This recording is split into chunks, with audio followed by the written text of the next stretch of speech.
India हमेशा पाकिस्तान से air superiority में डोमिनेंट रहा है, उसे कंट्रोल करता रहा है। लेकिन अब इंडिया और इंडियन एयरफोर्स एक डेंजर में है।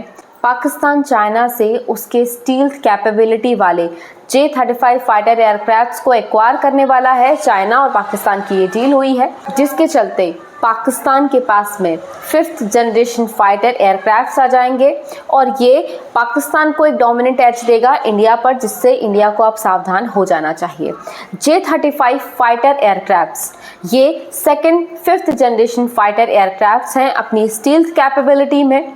ये twin engine single seater supersonic fighter jets हैं जो अपने मल्टी रोल मिशंस के लिए बनाए गए हैं। इन J-35 फाइटर एयरक्राफ्ट्स में एडवांस्ड एवियोनिक कैपेसिटी होती है, मतलब इसमें एक्टिव इलेक्ट्रॉनिकली स्कैन्ड एरे होता है, इसमें infrared search and track system है, साथ में इसमें इलेक्ट्रो ऑप्टिकल टारगेटिंग सिस्टम है जो इसे एक advanced avionic stealth fighter jet बना देता है। अब इन फाइटर एयरक्राफ्ट्स के आने से पाकिस्तान उस एलीट क्लब में शामिल हो जाएगा जिनके पास में 5th generation stealth fighter aircrafts हैं, और उस एलीट क्लब में जहां यूएस स्टैंड करता है F-35 फाइटर एयरक्राफ्ट्स के साथ, चाइना स्टैंड करता है J-35 फाइटर एयरक्राफ्ट्स के साथ, और अब पाकिस्तान भी स्टैंड करेगा। पर इस एलीट क्लब में इंडिया शामिल नहीं है, दूर दूर तक भी शामिल नहीं है, और ये इंडिया के लिए बहुत बड़ी चिंता का विषय है, क्योंकि इंडिया के पास में 5th generation stealth fighter aircrafts नहीं है और इंडिया को इसे बनाने में बहुत ज़्यादा समय लगेगा। और कुछ ऐसी चीज़ें इस J-35 फाइटर एयरक्राफ्ट्स में है जो पाकिस्तान को वो कैपेसिटी देने वाला है जिससे उसका एयर डिफेंस सिस्टम मजबूत हो जाएगा।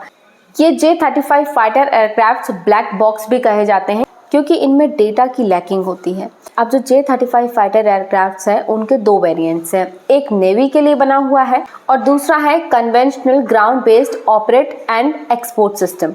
और पाकिस्तान सेकंड वन मतलब conventional ground based system acquire करने वाला है। J-35 फाइटर एयरक्राफ्ट की स्टील्थ कैपेसिटी ऐसी होती है और इनमें ऐसी कैपेबिलिटी है कि ये दूसरे वेपन सिस्टम्स की भी हेल्प करते हैं, क्योंकि J-35E दूसरे वेपन सिस्टम्स के साथ में अपना टारगेट पोजीशन शेयर करता है। साथ ही में ये अपनी राडार को यूज़ करके उन्हें टारगेट के बारे में बताता है, जिससे कि दूसरे वेपन सिस्टम्स जो हैं वो टारगेट को नष्ट कर सकें, अपने टारगेट को डाउन कर सकें। अब J-35 फाइटर एयरक्राफ्ट्स के पास में इंफ्रारेड राडार कैपेसिटी होती है और इससे इसका सर्च एंड ट्रैकिंग सिस्टम बहुत स्ट्रांग होता है, जिससे टारगेट को आसानी से नष्ट कर सकता है। भारत के लिए चिंता का विषय है क्योंकि पाकिस्तान के पास में जब ये फाइटर एयरक्राफ्ट्स आ जाएंगे, पाकिस्तान बॉर्डर के आसपास इन J-35 फाइटर एयरक्राफ्ट्स के थ्रू हमारे जितनी मिसाइल सिस्टम्स हैं उनको आराम से आसपास में मॉनिटर कर लेगा। जो J-35 फाइटर एयरक्राफ्ट्स हैं इनका radar cross section 0.001 square metres का है और ये उस J-35 फाइटर एयरक्राफ्ट को मुश्किल कर देता है इंडिया को आइडेंटिफाई करने के लिए। इंडिया उसे डिटेक्ट करने में, उसकी राडार कैपेसिटी इतनी अच्छी है कि उसे डिटेक्ट करने में इंडिया को बहुत ज़्यादा डिफ़िकल्टी होगी, टाइम भी ज़्यादा लगेगा, जो पाकिस्तान के लिए बहुत आसान कर देगा हम पर किसी भी तरह का अटैक लॉन्च करना, जो पाकिस्तान के लिए ऑफ कोर्स एक बहुत बड़ी सुविधा हो सकती है। अब चाइना और पाकिस्तान दोनों के पास में स्टील्थ फाइटर जेट्स की कैपेसिटी आ गई है और ये इंडिया पर एक बहुत बड़ा प्रेशर क्रिएट करेगा और ये इंडिया पर एक बड़ा प्रेशर क्रिएट करता है मल्टी फ्रंट हॉस्टिलिटीज़ के टर्म्स में। और अब अगर इंडिया की बात की जाए तो इन दो एनिमीज जिनके पास में स्टील्थ कैपेबिलिटी हो गई है, इनसे निपटने के लिए अब इंडिया को भी अपने मिसाइल सिस्टम को अपग्रेड करना होगा। हालांकि जो 5th जनरेशन फाइटर एयरक्राफ्ट्स हैं वो इंडिया में अंडर डेवलपमेंट हैं।